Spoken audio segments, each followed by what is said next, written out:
Welcome. In front of me is a Google Pixel 4, and today I'll show you how to capture a screenshot on the device. So to get started, you want to find whatever it is that you wish to capture. For me, I'm just going to use the home screen.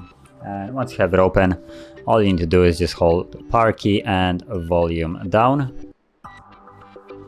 You'll get a flash and minimization of an icon. It also gives you a message, screenshot saved, which you can edit, delete, or share from here.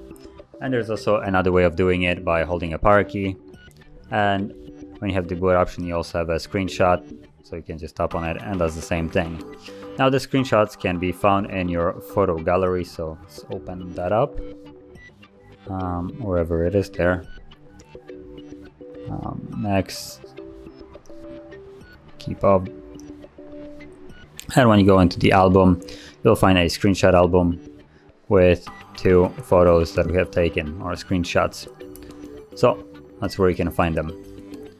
And if you found this video helpful, don't forget to hit like, subscribe, and thanks for watching.